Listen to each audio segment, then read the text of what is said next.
이사야 212장 겸손히 주를 섬길 때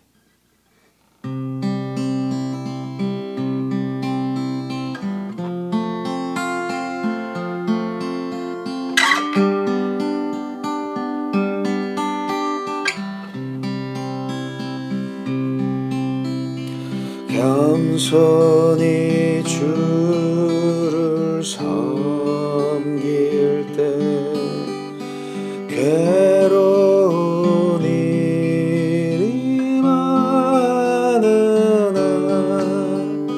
구주여 내게 힘주사 잘 감당하게 하소서. 인자한 말을 가지고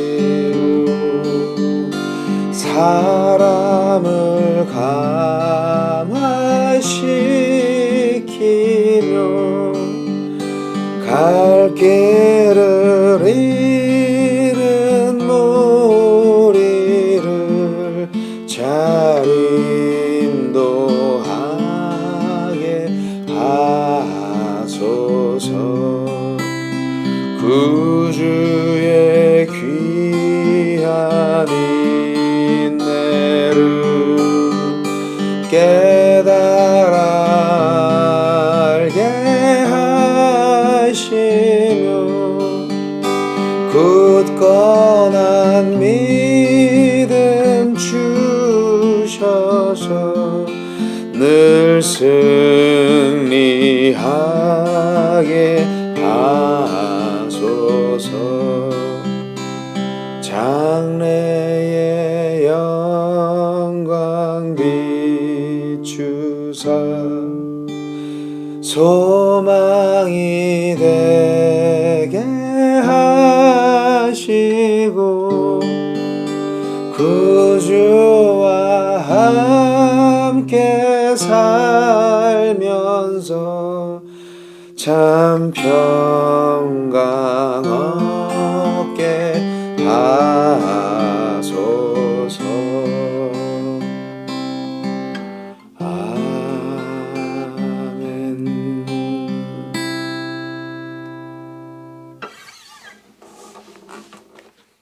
7월 24일 금요일입니다.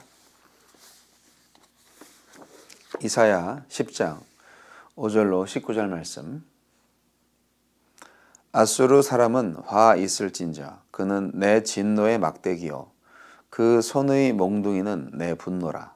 내가 그를 보내어 경건하지 아니한 나라를 치게 하며 내가 그에게 명령하여 나를 노하게 한 백성을 쳐서 탈취하며 노략하게 하며 또 그들을 길거리에 진흙같이 짓밟게 하려 하거니와 그의 뜻은 이같지 아니하며 그의 마음의 생각도 이같지 아니하고 다만 그의 마음은 허다한 나라를 파괴하며 멸절하려 하는도다. 그가 이르기를 내 고관들은 다 왕들이 아니냐. 갈로는 갈그미스와 같지 아니하며 하맛은 아르밧과 같지 아니하며 사마리아는 다메섹과 같지 아니하냐. 내 손이 이미 우상을 섬기는 나라들에 미쳤나니 그들이 조각한 신상들이 예루살렘과 사마리아의 신상들보다 뛰어났느니라. 내가 사마리아와 그의 우상들에게 행함같이 예루살렘과 그의 우상들에게 행하지 못하겠느냐 하는도다. 그러므로 주께서 주의 일을 시온산과 예루살렘에 다 행하신 후에 아수르 왕의 완악한 마음의 열매와 높은 눈의 자랑을 벌하시리라. 그의 말에 나는 내 손의 힘과 내 지혜로 이 일을 행하였나니 나는 총명한 자라 열국의 경계선을 걷어치웠고 그들의 재물을 약탈하였으며 또 용감한 자처럼 위에 거주한 자들을 낮추었으며 내 손으로 열국의 재물을 얻은 것은 새의 보금자리를 얻음 같고 온 세계를 얻은 것은 네 벌이 나를 주움 같았으나 날개를 치거나 입을 벌리거나 지저귀는 것이 하나도 없었다 하는도다. 도끼가 어찌 찍는 자에게 스스로 자랑하겠으며 톱이 어찌 켜는 자에게 스스로 큰 채 하겠느냐. 이는 막대기가 자기를 드는 자를 움직이려 하며 몽둥이가 나무 아닌 사람을 들려 함과 같음이로다. 그러므로 주 만군의 여호와께서 살찐 자를 파리하게 하시며 그의 영화 아래에 불이 붙는 것 같이 맹렬히 타게 하실 것이라. 이스라엘의 빛은 불이 되고 그의 거룩하신 이는 불꽃이 되실 것이니라. 하루 사이에 그의 가시와 찔레가 소멸되며 그의 숲과 기름진 밭의 영광이 전부 소멸되리니 병자가 점점 쇠약하여 감 같을 것이라. 그의 숲에 남은 나무의 수가 희소하여 아이라도 능히 계수할 수 있으리라. 오만과 착각. 열방에 대한 심판이 선언됩니다. 첫 심판의 대상은 하나님의 심판 도구였던 아수르입니다. 주님은 제 힘을 믿고 교만한 아수르의 영화를 불태우실 것입니다. 아수르가 강대국이죠. 파죽지세로 남하하여 나라들을 정복하고 세상의 가장 큰 권력, 파워로 스스로 생각을 했을 것입니다. 본인은 몰랐죠. 하나님이 이스라엘과 유다를 심판하시려고 자신의 나라를 이용하셨다는 것을. 세상의 주관자와 경영자들은 다 이렇게 생각을 합니다. 내가 능력이 많아서. 근데 어떤 경우에 하나님께서 다스리신다는 것을 좀 아실 필요가 있습니다. 세상의 경영자들은 하나님의 뜻을 잘 모를 때 이게 세상이 어떻게 돌아가는지 착각에 빠집니다. 세상은 아수르의 뜻이 아니라 하나님의 뜻대로 진행되고 있다는 것을 우리는 알죠. 믿음은 그것을 믿는 것이고 지혜는 그 하나님을 경외하는 것입니다. 아수르가 패망한 원인이 있습니다. 겸손했으면 하나님께서 더 사용을 했을 수 있는데요. 교만하고 오만했습니다. 자신들이 세상의 패권을 가지고 있다고 생각을 했기 때문에 결국 신의 경제까지 올라갔어요. 자신들이 참 신이다. 그래서 저 조그만 나라 이스라엘의 하나님 아무것도 아니다. 자신의 지혜와 힘과 용기를 스스로 칭송하고 세상의 경계를 지우고 온 세상을 자기 것으로 만들겠다고 큰소리치는 아수르. 네, 오늘날의 세계 강대국들이 존재하죠. 만군의 하나님 여호와께서 아수르의 완악한 마음의 열매와 그 높은 눈의 자랑을 벌하실 것이다. 그렇게 이사야는 말하고 있습니다. 누가 진짜 주인인가를 알게 할 것이다 하는 것이죠. 도끼가 도끼 쥔 자를, 톱이 톱을 쥔 자를 향해서 뭐 이래라 저래라 말할 수 없잖아요. 아주 어리석고 오만한 소리를 아수르가 했어요. 그래서 철저히 심판을 받게 되죠. 하나님이 왕이십니다. 오늘날에도 하나님이 왕이시라는 것을 세상의 군왕들은 아셔야 됩니다. 하나님은 교만한 사람을 참 싫어합니다. 겸손해야 돼요.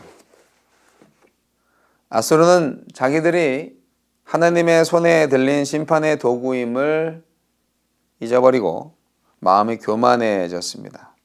그래서 허락된 범위 내에서 심판의 의무를 수행하는 것에 그치지 않고 세계 정복의 야욕, 제국주의적 야심의 눈이 어두워서 모든 나라들을 닥치는 대로 파괴하고 멸절시키려고 했습니다. 그리고 모든 나라를 이긴 자신들이 모든 신을 능가하는 존재라고 생각을 해서 이스라엘의 하나님을 아주 무시했죠. 그래서 이제 심판을 받게 될 것이다.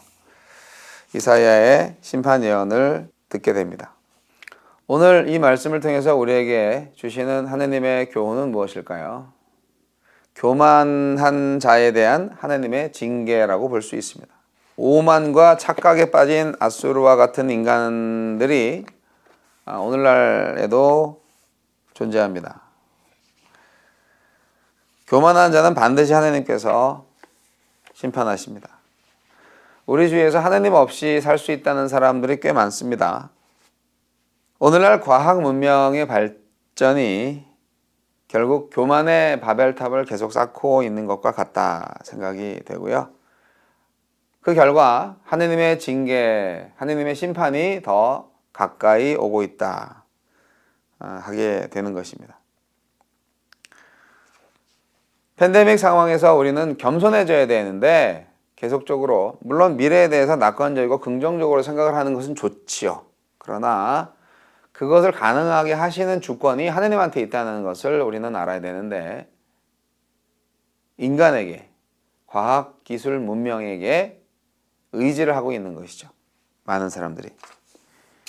그것은 결국 교만한 사람들이 되는 것입니다. 세상 사람들과 똑같은 교만에 빠지는 거예요. 자기 자신을 잘 돌아볼 수 있어야 됩니다. 잘 나갈 때 더 조심해야 되는데요. 복음을 맡은 교회가 부흥하고 번성을 할 때 교만에서 넘어질 수 있습니다. 주님은 경건하지 않은 나라를 벌하심으로써 세상을 바르게 다스리기를 원하시지만요. 아수르는 이 기회를 통해서 세상을 파괴하고 멸절시키고 자기만 최고가 되기를 바랬습니다. 성경에는 교만한 자에 대한 하느님의 징계가 많이 나와 있죠. 바사왕 아하수에로가 다스리던 때 대신이었던 하만이 높은 자리를 차지해서 교만해졌잖아요. 그 결과 그는 모르드게를 매달아 죽이기 위해서 아주 높은 나무 장대를 만들었어요. 근데 본인이 결국 거기 매달려 죽었죠. 에스더 7장 10절 말씀. 하나님은 교만한 자를 향해서 말씀하셨습니다. 내가 독수리처럼 높이 오르며 별 사이에 깃들일지라도 내가 거기서 너를 끌어내리라. 욥기 1장 4절. 하나님은 교만한 자를 반드시 징계하시고 비천하게 하십니다. 그래서 솔로몬은 잠언 16장 18절에서 교만은 패망의 선봉이요 거만한 마음은 넘어짐의 앞잡이니라고 말씀하고 있습니다. 베드로 사도 역시 베드로전서 5장 5절에서 하나님께서 교만한 자를 대적하신다고 경고를 하셨죠.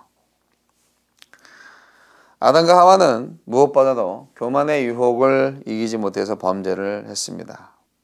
교만은 하나님을 대적하게 만들고 죄를 죄로 여기지 않게 만들고 인간의 마음을 아주 심히 강팍하게 만듭니다. 근본적으로 교만한 사람은 하나님 없이도 살 수 있다는 생각을 가지고 있기 때문에 마땅히 하나님께 돌려야 할 영광을 자기 자신에게 돌립니다. 교만한 자 어떻게 되냐고요? 영광이 사라지고 점점 약해지고 결국 망합니다. 여러분, 교만의 바벨탑을 쌓고 있지 않은지 점검하시고요. 늘 겸손하게 하느님이 왕이시다. 그러한 고백과 믿음으로 오늘 하루도 성실하게 살아가시기 바랍니다. 감사합니다.